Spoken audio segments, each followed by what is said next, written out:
Assalamualaikum warahmatullahi wabarakatuh. Alhamdulillahirabbil alamin. Puji serta syukur kita marilah kita panjatkan kehadirat Allah Subhanahu wa taala bahwa kita senantiasa diberikan sehat, nikmat yang luar biasa di masa Covid-19 seperti ini. Mudah-mudahan kita selalu dalam keadaan sehat walafiat. Selalu tingkatkan imun kita, selalu tingkatkan iman kita agar kita selalu aman. Amin. Baiklah, pada kesempatan ini marilah kita belajar bersama mengenai drama tentunya, yaitu menganalisis isi dan kebahasaan dalam drama yang dibaca ataupun ditonton. Setelah kamu belajar materi ini, diharapkan mampu menganalisis isi drama yang dibaca atau disimak, kemudian menganalisis kebahasaan dalam drama yang dibaca atau disimak. Kita langsung saja ke materinya. Ini kegiatannya menganalisis isi drama yang dibaca atau disimak. Tentunya kita tidak asing lagi dengan sebuah pertanyaan seperti ini misalnya. Bercerita tentang apakah drama Panembahan Reso di atas, atau dengan pertanyaan lain, bercerita tentang apakah cerpen tersebut. Kalau kita dihadapkan pada sebuah pertanyaan tersebut, tentunya kita tidak bisa asal menjawab. Kalau ditanya soal judulnya apa sih? Mungkin secara gamblang kita bisa menjawab tanpa harus memahaminya dulu. Tetapi kalau kita dihadapkan pada sebuah pertanyaan bercerita tentang apakah, baik itu drama, novel, cerpen, ataupun paragraf seperti paragraf argumentasi, eksposisi, persuasi, dan lain sebagainya, tentunya untuk menjawab sebuah pertanyaan itu kita harus mengarah pada isi atau tema drama atau teks tersebut. Bagaimana kita mengarah pada isi atau tema tersebut? Ya kita harus membaca dulu. Kita harus baca, kita harus nikmati, kita harus tonton drama tersebut agar gagasan utamanya itu kita temukan. Gagasan utamanya atau gagasan umumnya kita bisa menemukannya. Sama dengan paragraf kok. Kalau kita ditanya isi dari cerita paragraf tersebut apa sih? Tidak akan pernah bisa menjawab kalau kita belum pernah membacanya. Ya kan? Kalau di paragraf kan ada gagasan utama, gagasan pendukung gitu kan. Itu kita harus baca dulu.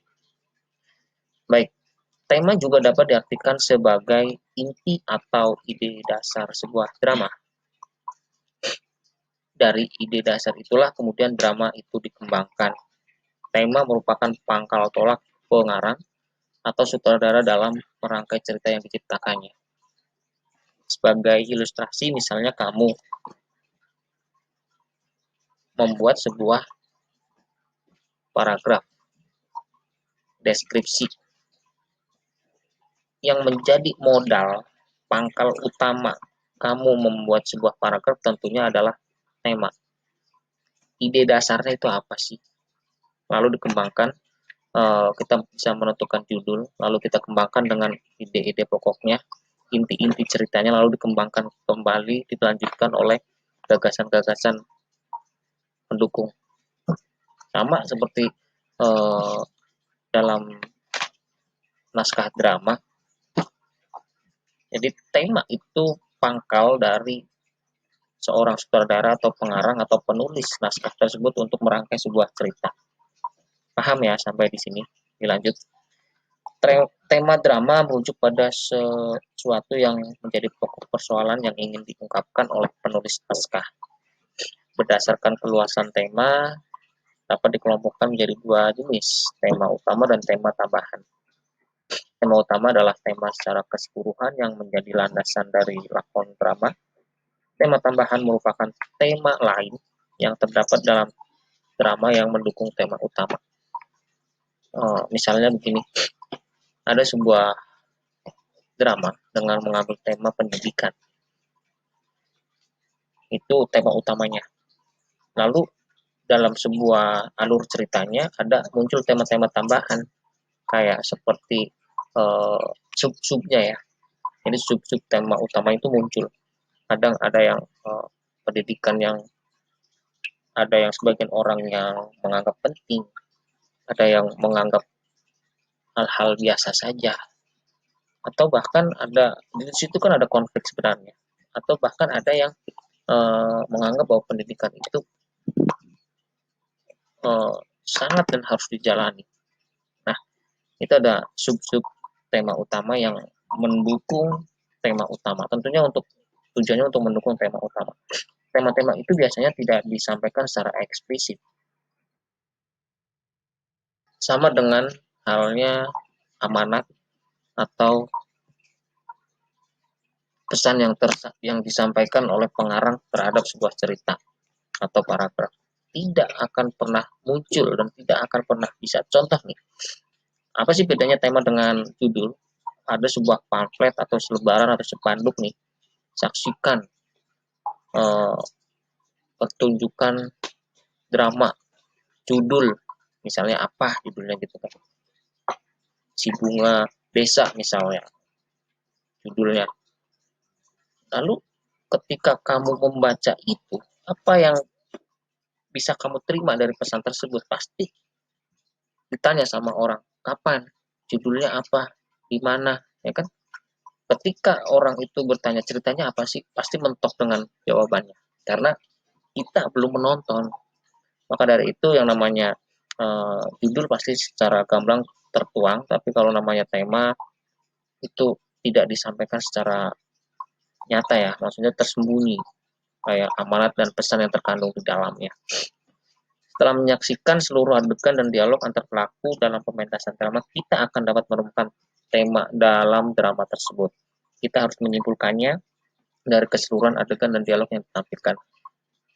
Setelah kita menemukan tema, kita harus menyimpulkan. Menyimpulkan itu bisa tentang apa yang kita baca, tentang visualisasi yang telah kita nikmati, atau tentang kalau pertunjukan ya, kalau kita menonton tentang uh, gestur yang bisa kita nikmati, bahkan juga tentang ucapan-ucapannya, pilihan kata dan lain sebagainya yang bisa kita nikmati pada saat kita menonton. Lalu kalau kita hanya membaca, itu kesimpulannya itu tentunya muncul dari interpretasi kita terhadap suatu naskah teks drama yang pernah kita baca. Kita berupaya untuk menyimpulkan seolah-olah kita akan menyampaikan pesan dan kesannya yang positif. Kesimpulannya teks ini bagus karena begini begini begini, teks ini mendidik, teks ini mengarahkan pada pembelajaran ini, sosial, bergaul dan lain sebagainya. Itu jadi cocok untuk diperankan sebagai edukasi dan lain sebagainya. Simpulkan ya. Walaupun tema dalam drama cenderung abstrak, kita dapat menunjukkan tema dengan menunjukkan bukti atau alasan yang terdapat dalam cerita. Bukti yang pertama itu kita harus menemukannya dalam narasi pengarang. Kemudian ada dialog antar pelaku atau adegan, rangkaian adegan. Narasi pengarang itu kan pilihan-pilihan kata dan lain sebagainya, kalimatnya itu narasinya bagaimana. Kalau temanya religi, keagamaan, tentunya mengarah ke hal-hal yang keagamaan, kayak ibadah, sholat, misalkan sembahyang dan lain sebagainya, taat pada Tuhan Yang Maha Esa gitu kan, dan lain sebagainya. Kemudian dialog antar pelakunya ya tentunya nggak jauh dari hal-hal yang berkaitan dengan religi. Kemudian bisa juga dengan adegan, adegan itu bisa mulai dari gestur, kemudian dari kostum. Kalau kita menonton tentu kita secara visual kostumnya akan lebih tampak. Tapi adegan itu kan bisa kita identifikasi melalui karakter tokoh itu. Karakter tokoh itu kemudian dia mengeluarkan kata atau dialog antar pelaku yang akhirnya bisa kita identifikasi kemana sih arah yang nantinya menjadi tema teks tersebut. Baik, dilanjutkan sampai pada bukti-buktinya. Nah, lalu di akhir pembelajaran ini kamu diharapkan menyelesaikan tugas. Bacalah teks drama di bawah ini, ada 2 teks ya. Nah, ini bedanya judul dengan tema. Kalau tema tidak tertulis. Kalau kita bertanya tentang tema teks satu ini, tentunya tidak akan pernah bisa menjawab kalau kita belum membaca atau menontonnya. Kita harus baca dulu atau kita menonton adegannya. Nah, tapi kalau kita ditanya judulnya apa, pasti lomba masak. Itu udah jelas. Baik, dibaca nanti teks pertama, kemudian dilanjut teks kedua. Lalu setelah kalian membaca teks pertama dan teks kedua, ada 3 pertanyaan yang harus kalian selesaikan, nanti diketik di Word atau ditulis di buku tulis ya. Yang pertama, tentukanlah tema dari masing-masing teks drama di atas. Baik, menentukan tema itu kan berarti kita harus baca. Setelah dibaca, dipahami melalui kedua teks tersebut ya. Kita tentukan teks pertama dulu, baca, pahami. Lalu yang menjadi poin utama, hal penting dalam cerita tersebut itu apa? Apakah persahabatan ataukah pokoknya kalian berimajinasi dengan kemampuan kalian masing-masing. Baik, pertanyaan kedua, bagaimanakah inti cerita yang terdapat pada teks 1 dan teks 2? Baca.